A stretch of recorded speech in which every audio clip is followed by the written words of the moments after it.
Hello class 4। आज मैं आपको हिंदी साहित्य पढ़ाऊंगी। आपका पाठ 6 है ये, पश्चाताप के आंसू। पश्चाताप मतलब जो भी हमसे गलती हो जाती है, ठीक है, उसको अगर हमें एहसास हो जाता है, पछतावा हो जाता है उस चीज़ का कि नहीं, हमने ये जो काम है वो हमने गलत किया है, ठीक है, तो वो है पश्चाताप। ये गांधी जी की है, ठीक है। ये मोहनदास करमचंद गांधी जी ने अपने बारे में, अपने जीवन का की एक घटना के बारे में इसका वर्णन किया है, ठीक है। चलिए देखते हैं क्या है इस चैप्टर में। प्रस्तुत पाठ गांधी जी की आत्मकथा का एक अंश है। इसके माध्यम से गांधी जी ने यह समझाने का प्रयास किया है कि यदि हम अपना अपराध स्वीकार कर लेते हैं और फिर वैसे न करने की प्रतिज्ञा करते हैं तो वही सच्चा प्रायश्चित है। अगर हमसे कोई गलती हो जाती है और हमें उस गलती का एहसास हो जाता है और हम ये वादा करते हैं कि कभी उस तरीके की गलती हम दोबारा नहीं करेंगे, तो वो है पश्चाताप, ठीक है, वो है प्रायश्चित करना।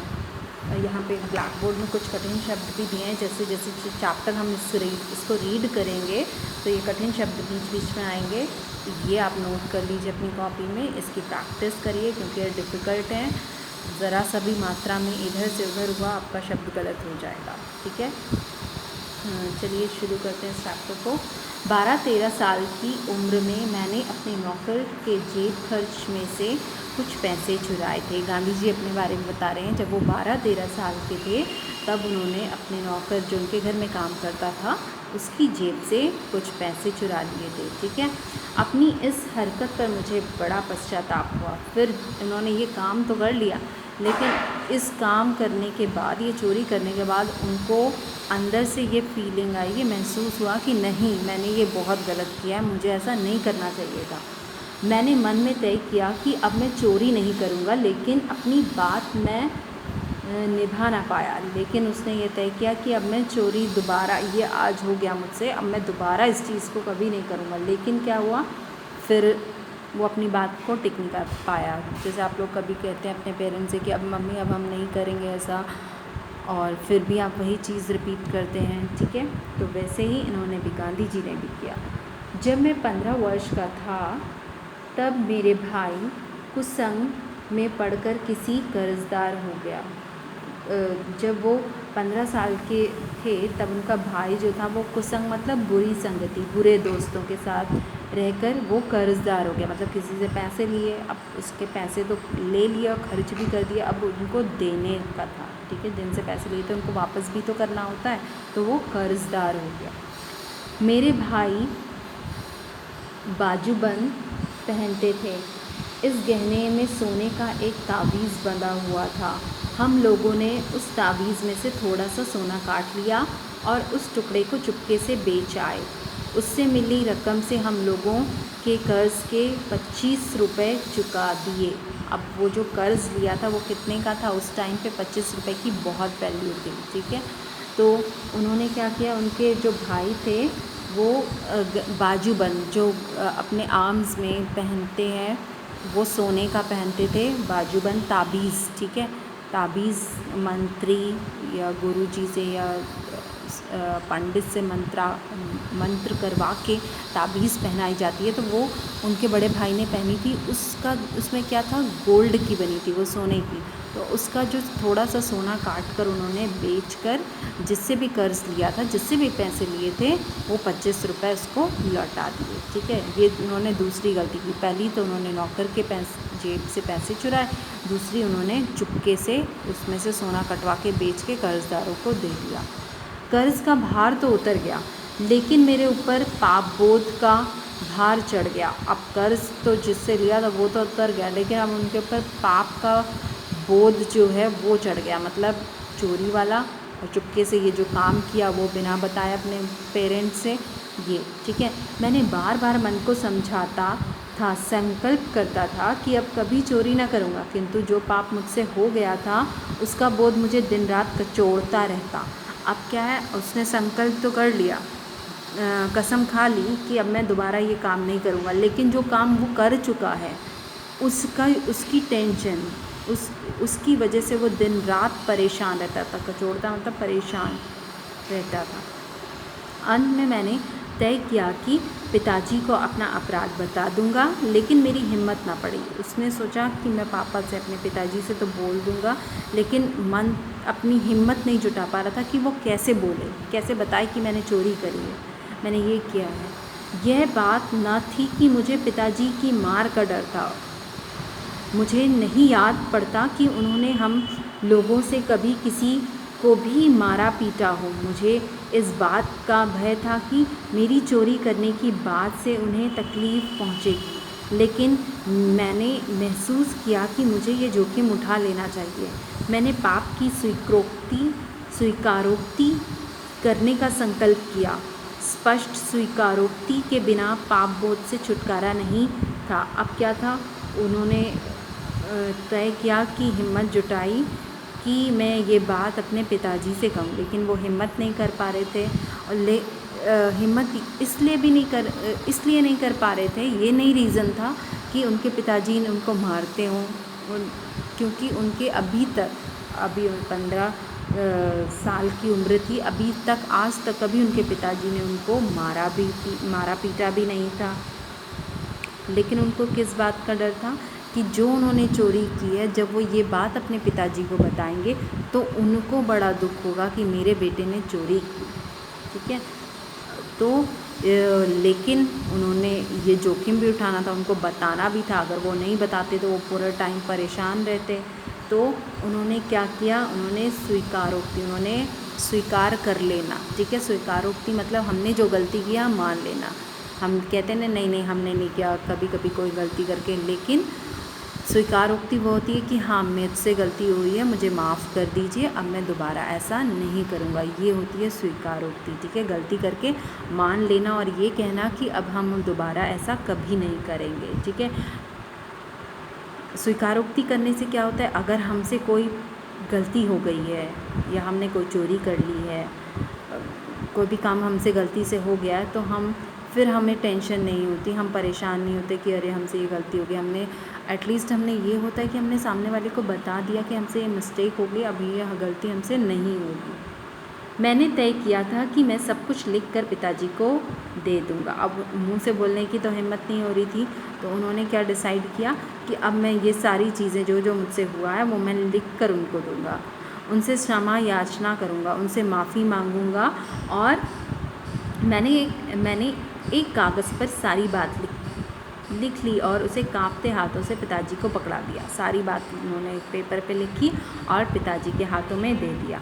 इस पत्र में मैंने न केवल अपना अपराध कबूल किया, बल्कि यह भी लिखा था कि इस अपराध के लिए मुझे भरपूर सज़ा दी जानी चाहिए।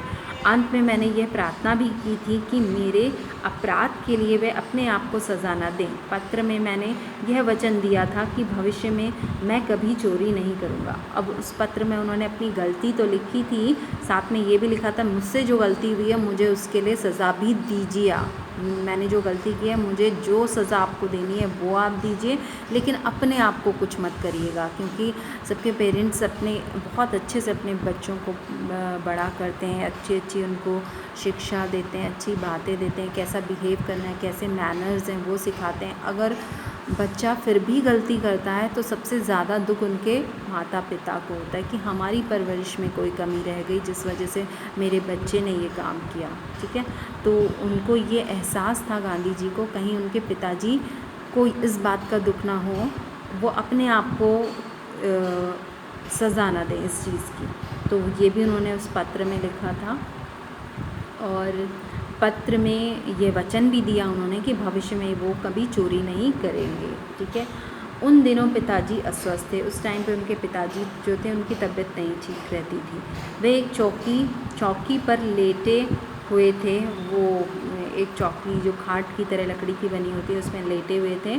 पत्र पकड़ा कर वे चौकी के पायताने बैठ गया, मतलब जहाँ पैर होते हैं चौकी के वहाँ पे वो किनारे में जाकर बैठ गए।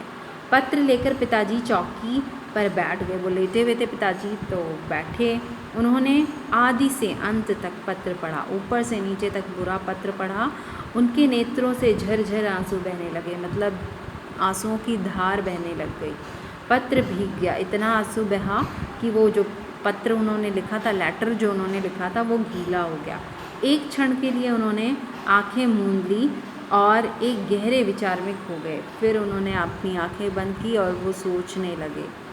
उन्होंने पत्र फाड़ डाला और फिर वे लेट गए। फिर उन्होंने वो पत्र को जो गीला हो चुका था उसको फाड़ा और फिर वो लेट गए।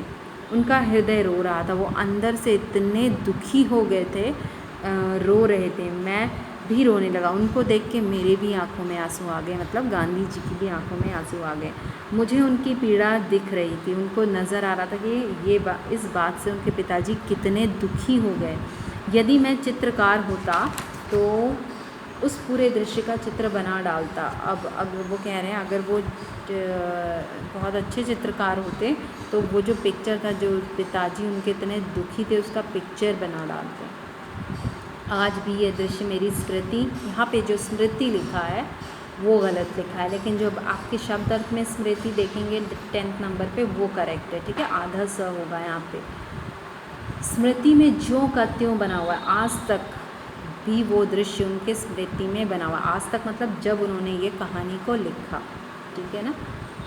प्रेम के उन आंसुओं ने मेरा सारा कलुष धो डाला। अब वो जो उनके आंसू थे वो उनके प्रेम के आंसू थे, जिसकी वजह से जो उनके अंदर का कलंक था गांधी जी के, वो सारा धुल गया, हट गया।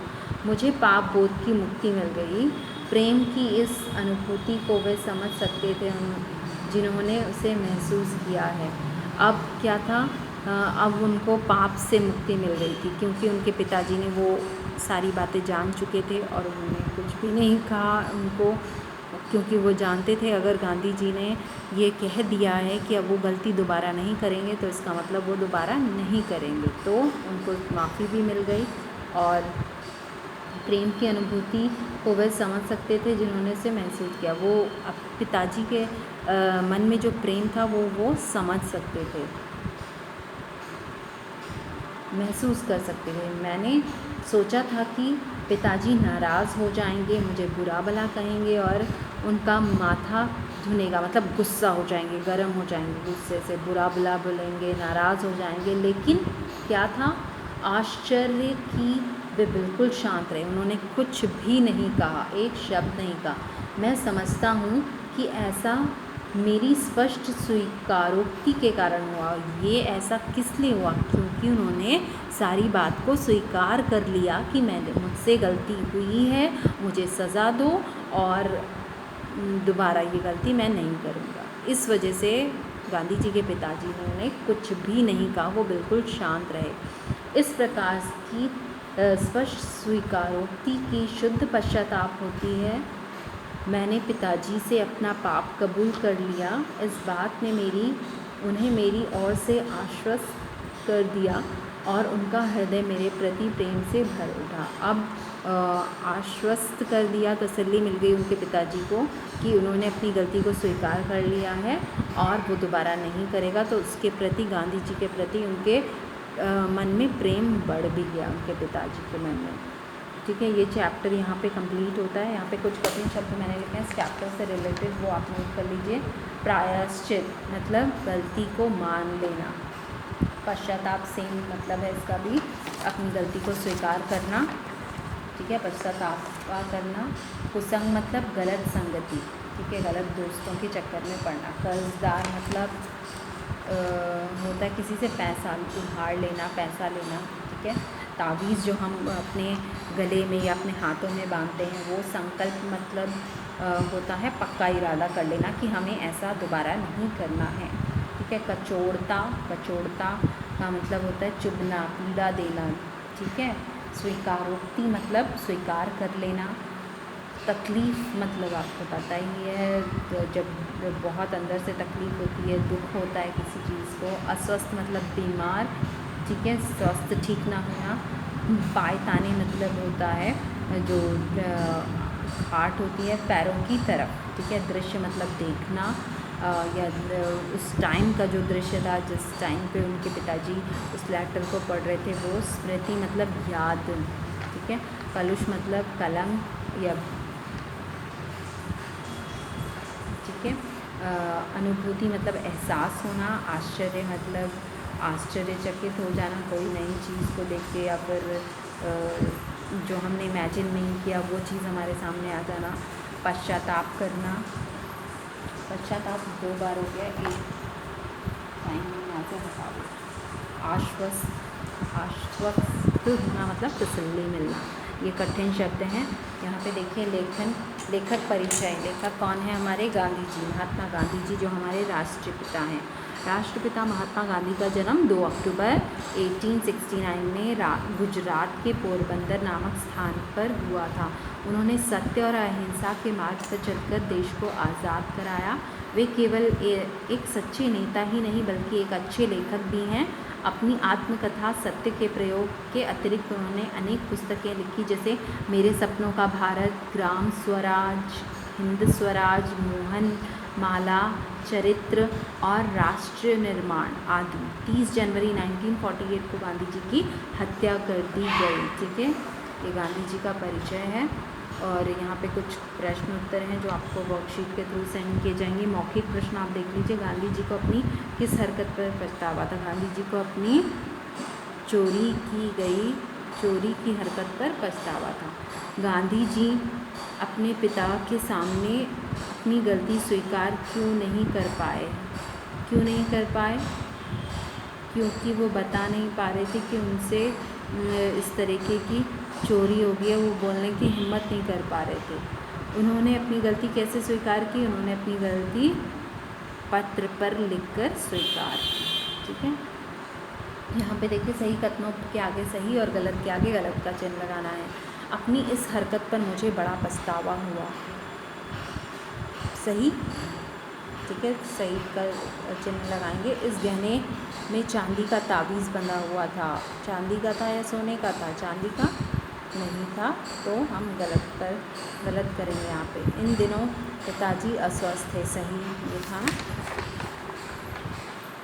पत्र लेकर पिताजी उठ खड़े हुए थे कि बैठ गए थे? तो ये सेंटेंस रॉन्ग है। प्रेम के उन आंसुओं ने मेरा सारा कलेश धो डाला, तो यहाँ पे सही का चिन्ह लगाएंगे। ठीक है, यहाँ पे देखिए इन विशेषण शब्दों को भाववाचक संज्ञाओं से सही मिलान करना है। भाववाचक संज्ञा कौन सी है? जो हमारे अंदर से आती है। ठीक है, बुराई, अच्छाई, ठीक है, पाप, पुण्य, मुक्ति, ये सब। जैसे पापी पाप, अस्वस्थ, भला भलाई, मुक्त मुक्ति, बुरा बुराई। इसके साथ मैच करना है। ये जो है आपका अनेकार्थी शब्द, ये और ये 3 समानार्थी शब्द, ये वर्कशीट के थ्रू सेंड किए जाएंगे। इसके अलावा शब्दों के इन जोड़ों से वाक्य बनाइए। ठीक है, वाक्य में प्रयोग करना है आपको, वाक्य बनाने हैं। और वाक्य प्रयोग आप बहुत अच्छे से करिए, क्योंकि टेस्ट में भी बहुत अच्छा वाक्य में प्रयोग आपने नहीं किया था, बहुत ही अच्छे नहीं थे वाक्य में प्रयोग। तो कोशिश करिएगा अच्छे वाक्य में प्रयोग करिए। ठीक है, जैसे दिन रात, परीक्षा आने पर हम दिन रात मेहनत करते हैं। ठीक है, मारा पीटा, ठीक है, मारा पीटा से सेंटेंस बनाइए। कल रात हमारे पड़ोस में चोर के आने पर लोगों ने उन्हें पकड़कर बहुत मारा पीटा। ठीक है, इस तरीके से सेंटेंस बना सकते हैं। बुरा भला, हमें किसी को बुरा भला नहीं कहना चाहिए। ठीक है, इस तरीके से सेंटेंस बनाएंगे। अंदर बाहर पर सेंटेंस बनाइए। और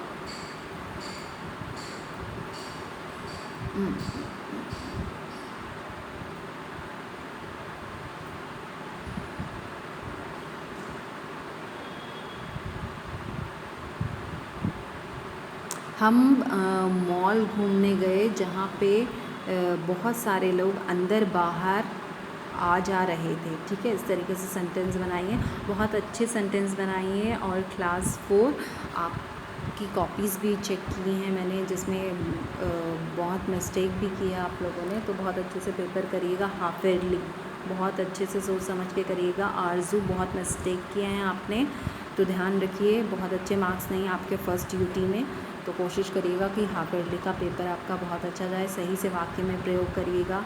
और ईशान सोशल स्टडी में जब भी आप स्टेट कैपिटल का लिखते हैं तो हमेशा आपको बोला है कि स्टेट कैपिटल हमेशा कैपिटल लेटर से स्टार्ट होना चाहिए, ठीक है।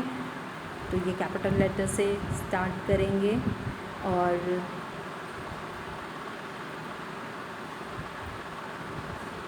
हार्दिक अच्छे सेंटेंस बनाइए। और शिवम अपना पेपर खुद से करिए आप, ठीक है। खुद से मीन्स अच्छे से लर्न करके खुद दीजिए, बुक चीटिंग मत करिए। और आरजू आपने बहुत मिस्टेक किए, कोशिश करिएगा। और आर्यमा, समृद्धि ने भी अच्छा पेपर किया। आर्यमा थोड़ा सा सीरियस हो जाओ स्टडी को लेकर। स्कूल नहीं आ रहे हो तो इसका मतलब ये नहीं कि आपने पढ़ना नहीं है। बहुत अच्छे से पेपर करिए, और कोई प्रॉब्लम होगी तो आप फैमिदा मैम के नंबर पे कॉल करके आप पूछ लीजिएगा। Okay, bye.